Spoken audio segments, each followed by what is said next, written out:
আমরা গতকালকে সচিবালয়ে কি দেখেছি, সচিবালয়ের এত বড় একটা বিল্ডিং এ এক রুমে আগুন জ্বলছে, আরেক রুমে আগুন জ্বলছে, মধ্যবর্তী পার্থক্য 100 মিটার। এটা কিভাবে সম্ভব? আগুন নির্দিষ্ট একটা জায়গা থেকে উৎপত্তি হয়ে ধীরে ধীরে ছড়িয়ে পড়বে, এটাই তো হওয়ার কথা ছিল। কিন্তু এমন দুইটা রুমে আগুন চলছে, যে রুমগুলো হচ্ছে এই অভ্যুত্থানের সামনে থেকে নেতৃত্ব দেয় আমাদের সহযোদ্ধারা, যারা এখন সরকারের প্রতিনিধিত্ব করছে। আমাদের উপদেষ্টা আসিফ মাহমুদ এবং নাহিদ ইসলামের রুম কিভাবে জ্বলে পুড়ে শেষ হয়ে গিয়েছে আপনারা দেখেছেন। ইতিমধ্যে আমরা সংবাদপত্রের মাধ্যমে, নিউজ এবং প্রিন্ট মিডিয়ার মাধ্যমে জানতে পেরেছি সেখানে একটি কুকুরের মৃত লাশও পাওয়া গিয়েছে, মৃতদেহ পাওয়া গিয়েছে।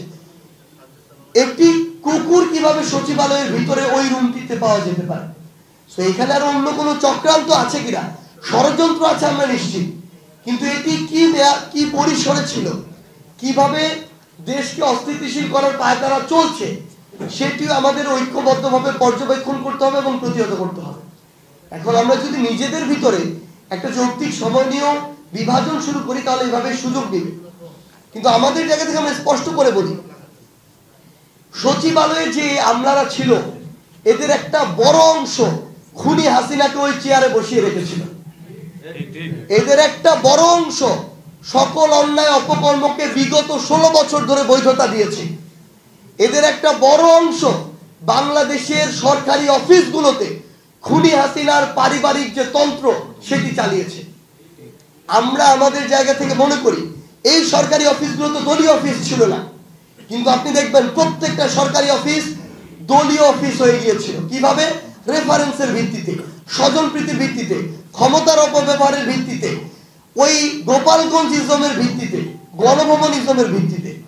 আমরা আমাদের জায়গা থেকে যে জিনিসটা মনে করি যে আমলাতন্ত্রে এতদিন ধরে আসলে বিপ্লবীরা এবং সরকারে যারা আছে তারা তাদের জায়গা থেকে অনেকটাই সুশীলতা দেখিয়েছে।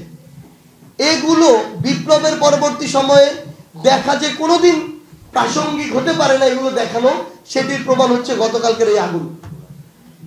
আমরা দেখেছি 4ই আগস্টেও সচিবালয়ে নিজের অফিস বাদ দিয়ে সেখান থেকে বের হয়ে বিভিন্ন জায়গায়, সচিবালয়ের সামনে বলেন, পল্টনে বলেন, প্রেস ক্লাবের সামনে বলেন, বিভিন্ন জায়গায় কিছু তথাকথিত আমলা নামক দাস, শেখ হাসিনার কিছু দালাল স্লোগান দিয়েছে খুনি হাসিনার পক্ষে। তারা এখনো সচিবালয় অফিস করে। তো তারা যখন 4 আগস্টে এই কাজ করে সচিবালয় অফিস করে, আপনার সচিবালয় নিরাপদ কিভাবে থাকবে? আমরা আমাদের জায়গা থেকে মনে করি এই অন্তর্বর্তীকালীন সরকারের এখন এই অভ্যুত্থান এবং বিপ্লবের স্পিরিটকে ধারণ করে ওইভাবেই পদক্ষেপ নেওয়া উচিত। এখানে হয় সাদা না হয় কালো, মধ্যবর্তী কোনো জায়গা নেই। যারা বিগত 16 বছর ধরে এভাবে এত প্রত্যক্ষ এবং পরোক্ষভাবে মানুষের উপর জুলুম করলো, নির্যাতন করলো, নিপীড়ন করলো, তাদেরকে যদি আপনি একটি চেয়ারে বসিয়ে রাখেন, ওই চেয়ারের যে রেসপন্সিবিলিটি, ওই রেসপন্সিবিলিটির সাথে দেশের হাজার হাজার লক্ষ লক্ষ মানুষের সেবা সম্পৃক্ত, সেটা তো কোনোদিন সুষ্ঠুভাবে পাওয়া সম্ভব নয়। এবং ওই চেয়ারগুলোকে ব্যবহার করে দেশের সচিবালয়ের ভিতরে থেকে শুরু করে পুরো দেশে বিভিন্ন বিশৃঙ্খলা এখনো হচ্ছে, অপকর্ম হচ্ছে, এখনো বিভিন্ন জায়গায় দলীয় এজেন্ডা বাস্তবায়ন হচ্ছে। কার দলীয় এজেন্ডা এটা ফ্যাক্ট না, কিন্তু এটা হবে কেন এটা ফ্যাক্ট। এত বড় অভ্যুত্থানের পরে তো এজেন্ডা বাস্তবায়ন হওয়ার কথা ছিল জনগণের, রাষ্ট্রের। সেখানে এখনো কেন নির্দিষ্ট কোনো গোষ্ঠী বা দলের এজেন্ডা সার্ভ হবে? আমরা এই জিনিসটিকে স্পেসিফিক করে আমরা আমাদের মধ্যে বিভাজন ক্রিয়েট করছি। স্পেসিফিক করার প্রয়োজন নেই, যে কোনো দল হতে পারে, কিন্তু এটা যদি হয় এটা সামগ্রিকভাবে এদেশের মানুষের এবং রাষ্ট্রের জন্য ক্ষতিকর। এবং আমরা চাই যে আমাদের যে তরুণ প্রজন্মের হাত ধরে এই নতুন বিপ্লব সাধিত হয়েছে এই দেশে, সেটা যেন আমরা আমাদের রক্তে, আমাদের ধমনীতে ধারণ করি, এবং সেটাকে ধারণ করে যেন আমরা আমাদের কাজগুলো করি। আমাদের যেন এই সৎ সাহস থাকে, ভালোটাকে ভালো বলবো, খারাপটাকে খারাপ